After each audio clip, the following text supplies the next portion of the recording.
पाठ 11. मानवी शरीर व इंद्रिय संस्था. सजीवांची बरीचशी लक्षणं आपण अभ्यासली आहेत. सजीवांमधली ही लक्षणं प्रकर्षाने दर्शवणाऱ्या सर्व जीवनावश्यक क्रियांना जीवन प्रक्रिया असं म्हणतात.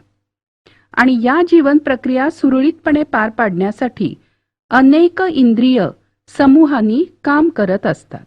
जीवन प्रक्रियांचे वेगवेगळे टप्पे असतात आणि विशिष्ट टप्प्यांवर विशिष्ट इंद्रिय पद्धतशीरपणे काम करत असतात.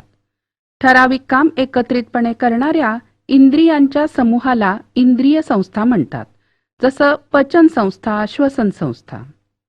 मात्र शरीरातल्या या सर्व जीवन प्रक्रिया चालू राहण्यासाठी ऊर्जेची खूप गरज असते आणि ही ऊर्जा निर्मिती पेशींमध्ये होते. यासाठी पेशींना कशाची गरज असते? तर विद्राव्य अन्न घटक आणि ऑक्सिजनचा पुरवठा. आणि ही कामं श्वसन संस्था आणि रक्ताभिसरण संस्था करतात. पहिल्यांदा बघूया श्वसन. श्वसनाची प्रक्रिया 3 टप्प्यांमध्ये होते. पहिला टप्पा म्हणजे बहिःश्वसन किंवा बाह्य श्वसन. यामधला एक भाग म्हणजे श्वास घेणे. नाकाच्या मदतीने हवा आत घेतली जाते आणि तिथून श्वासनलिकेच्या मदतीने दोन्ही फुफ्फुसात जाते.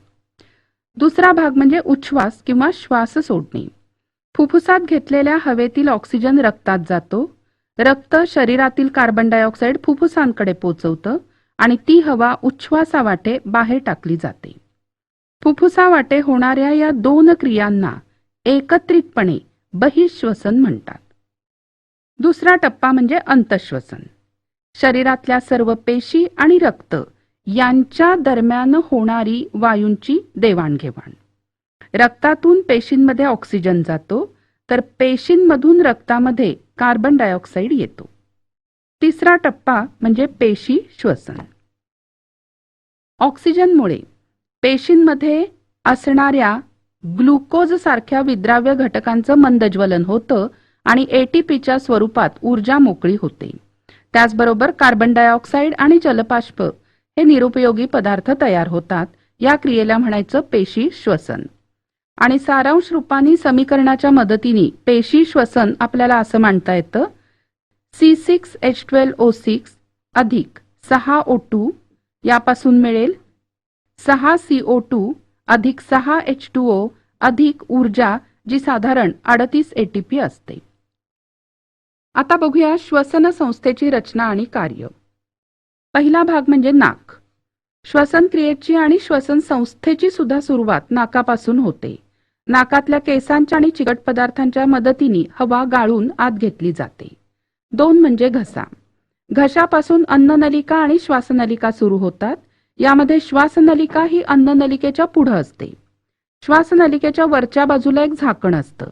जेव्हा अन्ननलिकेत अन्न जात असतं तेव्हा या झाकणामुळे श्वासनलिका झाकली जाते आणि म्हणून श्वासनलिकेत अन्नाचे कण शिरत नाहीत. इतर वेळेला मात्र श्वासनलिका उघडी असते आणि त्यातून हवा घशातून श्वासनलिकेत जाते. 3 श्वासनलिका.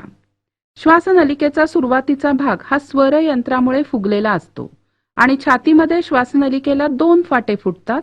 एक फाटा जातो उजव्या फुफ्फुसाकडे तर दुसरा फाटा जातो डाव्या फुफ्फुसाकडे. यानंतर फुफ्फुस. छातीच्या पोकळीत हृदयाच्या डाव्या आणि उजव्या बाजूला एक फुफ्फुस असतं. प्रत्येक फुफ्फुसावर दुपदरी जे आवरण असतं त्याला म्हणायचं फुफ्फुसावरण. फुफ्फुस ही स्पंज सारखी स्थितीस्थापक असतात आणि लहान लहान कप्प्यांनी बनलेली असतात. त्यांना म्हणायचं वायुकोश. वायुकोशांवरचं आवरण अगदी झिरझिरीत असतं आणि त्याभोवती असणाऱ्या केशवाहिन्यांचं आवरण सुद्धा खूपच पातळ असतं आणि म्हणून वायूंची देवघेव अगदी सहजपणे होऊ शकते. यामध्ये फुफ्फुसातील वायुकोशांभोवती रक्त वाहत असल्यामुळे वायूंची सततच देवघेव चालू असते. रक्तातल्या तांबड्या पेशीमध्ये हिमोग्लोबिन म्हणून जे लोहयुक्त प्रथिन असतं ते वायुकोशात आलेल्या हवेतील ऑक्सिजन हिमोग्लोबिन शोषून घेतं. त्याच वेळेला कार्बन डायऑक्साईड आणि जलबाष्प रक्तातून वायुकोशात जातात आणि तिथल्या हवेत मिसळतात. ऑक्सिजन रक्तात येतो. कार्बन डायऑक्साईड आणि जलबाष्प रक्तातून बाहेर काढले जातात आणि उच्छ्वासामाटे शरीराच्याही बाहेर जातात. यानंतर श्वासपटल. बरगड्यांनी बनलेल्या छातीच्या पिंजऱ्याच्या तळाशी स्नायूचा असणारा पडदा म्हणजे श्वासपटल. हे श्वासपटल उदर पोकळी आणि छातीची पोकळी यांच्या दरम्यान असतं. बरगड्या किंचित वर उचलल्या जाणं आणि श्वासपटल खाली जाणं या दोन क्रिया एकदम घडल्या की फुफ्फुसांवरचा दाब कमी होतो. त्यामुळे बाहेरची हवा नाकावाटे फुफ्फुसात जाते. बरगड्या पुन्हा मूळ जागी परत आल्या की श्वासपटल पुन्हा वर उचललं जातं की फुफ्फुसांवर दाब पडतो. त्यावेळेला हवा नाकावाटे बाहेर ढकलली जाते. म्हणजेच श्वासोच्छवास घडण्यासाठी श्वासपटल सतत वर आणि खाली होण्याची हालचाल होणं गरजेचं असतं. यानंतर बघूया रक्ताभिसरण संस्था. शरीराच्या वेगवेगळ्या अवयवांमध्ये पाणी, संप्रेरक, ऑक्सिजन, विद्राव्य अन्न घटक, टाकाऊ पदार्थ अशा विविध पदार्थांचं वहन रक्ताभिसरण संस्था करते. या संस्थेमध्ये हृदय, रक्तवाहिन्या आणि केशिका यांचा समावेश होतो. आता हृदयाची रचना आणि कार्य. छातीच्या पिंजऱ्यामध्ये जवळजवळ मध्यभागी हृदय असतं. ते बरगड्यांच्या मागं दोन फुफ्फुसांच्या मध्ये आणि थोडंसं डाव्या बाजूला कललेलं असतं. आपल्या हृदयाचा आकार आपल्या मुठी एवढा असतो आणि वजन साधारण 360 ग्रॅम असतं. आपल्या हृदयाभोवती 2 पदरी हृदयावरण असतं आणि या 2 थरांमध्ये असलेल्या द्रव पदार्थामुळे हृदयाचं घर्षण आणि धक्के यापासून संरक्षण होतं. हृदय हा एक स्नायुमय आणि मांसल अवयव असून तो हृद स्नायूचा बनलेला असतो. मात्र हृदयाचे हे स्नायू अनैच्छिक असतात. त्यांचं आकुंचन प्रसरण एका निश्चित तालात होत असतं, ज्याला म्हणायचं हृदयाचं स्पंदन. हृदयाच्या आतमध्ये एक उभा पडदा असतो. त्यामुळे हृदयाचा डावा आणि उजवा असे 2 भाग पडतात आणि पुन्हा या भागांचे 2-2 कप्पे पडतात. म्हणजेच एकूण हृदयाचे 4 कप्पे असतात. वरच्या कप्प्यांना म्हणायचं अलिंद आणि खालच्या कप्प्यांना म्हणायचं नीलय. यानंतर रक्तवाहिन्या यांची रचना आणि कार्य. हृदयाचं स्पंदन सतत चालू असल्यामुळे रक्तवाहिन्यांमध्ये सतत रक्त फिरत असतं. रक्तवाहिन्या 2 प्रकारच्या असतात. एक म्हणजे रोहिणी म्हणजेच धमन्या, ज्या हृदयापासून शरीराच्या वेगवेगळ्या भागांकडे रक्त वाहून नेतात. या शरीरात खोलवर असतात. या ऑक्सिजनयुक्त रक्त वाहून नेतात. अपवाद फुफ्फुस धमनी. धमन्यांच्या भित्तिका जाड असतात आणि त्यांच्या पोकळीमध्ये झडपा नसतात. दुसऱ्या प्रकारची रक्तवाहिनी म्हणजे नीला म्हणजे शिरा. या शरीराच्या विविध भागांकडून हृदयाकडे रक्त वाहून नेतात आणि यातून कार्बन डायऑक्साईड युक्त रक्त वाहून नेलं जातं. अपवाद फुफ्फुस शिरा. बहुतेक नीला या त्वचेलगत असतात. यांची भित्तिका पातळ असते आणि यांच्या पोकळीमध्ये झडपा असतात. यानंतर केशवाहिन्या किंवा केशिका. धमन्या शरीरभर पसरताना त्यांना फाटे फुटतात आणि त्यांचा व्यास लहान लहान होत जाऊन त्या केसासारख्या दिसतात, म्हणून त्यांना म्हणायचं केशिका. यांच्या भित्तिका बारीक, एकसरी, पातळ असतात, पण त्यामुळे त्यांच्या आणि पेशींच्या दरम्यान ऑक्सिजन, अन्न घटक, संप्रेरक, जीवनसत्व अशा पदार्थांची देवाणघेव सहजतेने होते आणि या बदल्यात पेशींमधील टाकाऊ पदार्थ रक्तामध्ये येतात.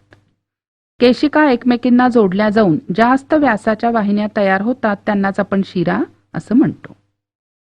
आता यानंतर हृदयातील रक्ताभिसरण किंवा हृदयाचं कार्य. हृदयाद्वारे शरीराच्या वेगवेगळ्या अवयवांकडे रक्त पोचवणं आणि तिथून परत हृदयाकडे आणणं या क्रियेला म्हणायचं रक्ताभिसरण. रक्त सतत फिरतं राहण्यासाठी हृदयाच्या आकुंचन आणि शिथिलीकरण या एकांतरित क्रिया घडत असतात. हृदयाचं लागोपाठचं एक आकुंचन आणि एक शिथिलीकरण मिळून हृदयाचा एक ठोका होतो. यानंतर रक्त. रक्त हा लाल रंगाचा एक प्रवाही पदार्थ आहे आणि रक्त ही द्रायू संयोगी उती आहे. ऑक्सिजनयुक्त रक्ताचा लाल रंग असतो आणि चव खारट असते आणि सामू म्हणजेच पीएच 7.4 असतो. रक्त दोन प्रमुख घटकांनी बनलेलं असतं. पहिला घटक म्हणजे रक्तद्रव. हा फिकट पिवळसर रंगाचा काहीसा आम्लारी धर्मी द्रव असून यात 90 ते 92% पाणी, मग प्रथिनं, असेंद्रिय क्षार आणि इतर घटक असतात. यात असलेलं अल्ब्युमिन सबंध शरीरभर पाणी विभागण्याचं काम करतं. यातलं ग्लोब्युलिन संरक्षणाचं काम करतं. यातलं फायब्रिनोजिन आणि प्रोथ्रोम्बिन रक्त गोठण्याच्या क्रियेत मदत करतं आणि यातली असेंद्रिय आयनं म्हणजे कॅल्शियम, सोडियम, पोटॅशियम हे चेता आणि स्नायू कार्याचं नियंत्रण ठेवतात. रक्ताचा दुसरा घटक म्हणजे रक्तकणिका किंवा रक्तपेशी. यातला पहिला प्रकार म्हणजे लोहित रक्तपेशी. या आकाराने लहान वर्तुळाकार असतात आणि यामध्ये केंद्रक नसतं. या पेशीतील हिमोग्लोबिन या घटकामुळे रक्त लाल रंगाचं दिसतं. हिमोग्लोबिनमुळे ऑक्सिजन रक्तात विरघळतो. यानंतर श्वेत रक्तकणिका किंवा पांढऱ्या पेशी. या आकाराने मोठ्या असतात, रंगहीन असतात आणि यामध्ये केंद्रक असतं. यांचे पुन्हा 5 प्रकार म्हणजे basophil, eosinophil, neutrophil, monocytes, lymphocytes. पांढऱ्या पेशींची निर्मिती अस्थि मज्जेत होते. यांचं कार्य म्हणजे या आपल्या शरीरात सैनिकाचं काम करतात. कुठेही रोगजंतूचा शिरकाव झाला तर होणाऱ्या रोगापासून ते आपलं रक्षण करतात. यानंतर रक्तपट्टिका. या अगदी लहान आणि तबकडीच्या आकारासारख्या असतात. या रक्त गोठवण्याच्या क्रियेत भाग घेतात. आता बघूया रक्ताची कार्य. एक म्हणजे वायूंचं परिवहन. फुफ्फुसातला ऑक्सिजन रक्ताच्या द्वारे शरीराच्या सर्व भागांतल्या पेशींपर्यंत वाहून नेला जातो आणि उतींकडून फुफ्फुसांमध्ये कार्बन डायऑक्साईड आणला जातो. 2. पोषण तत्वांचं वहन म्हणजेच पेशींना खाद्य पुरवणं, उदाहरणार्थ ग्लुकोज, अमिनो आम्ल, मेदाम्ल. 3. टाकाऊ पदार्थांचं वहन, उदाहरणार्थ युरिया, अमोनिया हे पदार्थ उतींकडून रक्तात जमा होतात आणि नंतर बाहेर टाकण्यासाठी वृक्काकडे वाहून नेले जातात. 4. शरीर रक्षण. रक्तातील प्रतिपिंड सूक्ष्म जीवाणूंपासून शरीराचं रक्षण करतात. 5. विकर व संप्रेरक परिवहन. ही ज्या ठिकाणी स्त्रवतात तिथून त्यांची अभिक्रिया होणाऱ्या ठिकाणी ती रक्ताद्वारे वाहून नेली जातात. 6. तापमान नियमन. शरीराचं तापमान 37° इतकं कायम राखलं जातं. 7. शरीरातील सोडियम, पोटॅशियम यासारख्या क्षारांचा समतोल ठेवणं. आणि 8. रक्तस्राव झाला तर गुठळी निर्माण करून जखम बंद करणं हे काम रक्तातलं फायब्रिनोजिन करतं. यानंतर बघूया मानवी रक्तगट. रक्तातील प्रतिजन आणि प्रतिपिंड या 2 प्रथिनांवर आधारित रक्ताचे एकूण 4 प्रमुख गट आहेत. ते म्हणजे ए, बी, AB आणि O. RH रिसस पॉझिटिव्ह आणि RH निगेटिव्ह असे मिळून एकूण 8 रक्तगट होतात. उदाहरणार्थ ARH पॉझिटिव्ह, ARH निगेटिव्ह. यानंतर रक्तदान. एखाद्या व्यक्तीला अपघात झाला की जखमांवाटे रक्तस्राव होतो, तर काही वेळेला शस्त्रक्रियेच्या वेळेला रुग्णाला रक्त द्यावं लागतं. शरीरातील रक्ताची ही कमतरता भरून काढण्यासाठी बाहेरून रक्त देणं याला म्हणायचं रक्त पराधान. मग रक्त पराधानासाठी रक्ताचा पुरवठा कोठून होतो? तर रक्तपेढ्यांमध्ये निरोगी व्यक्तीच्या शरीरातून विशिष्ट पद्धतीने रक्त काढलं जातं आणि ते गरजूंना पुरवलं जातं. आणि हे रक्त रेफ्रिजरेटरमध्ये काही दिवसापर्यंत साठवून ठेवता येतं. जी व्यक्ती रक्त देते तिला म्हणतात रक्तदाता आणि ज्या व्यक्तीला रक्त दिलं जातं तिला म्हणायचं रक्तग्राही. ओ गटाचं रक्त इतर सर्व गटांना देता येतं म्हणून ओ रक्तगटाला सर्व योग्य दाता म्हणतात. तर AB गटाची व्यक्ती सगळ्यांकडून रक्त घेऊ शकते म्हणून AB रक्तगटाला म्हणायचं सर्व योग्य ग्राही. रक्तगट हे अनुवंशिक असतात आणि ते आपल्या शरीरात मात्या पित्यांकडून येणाऱ्या जनुकांवर अवलंबून असतात.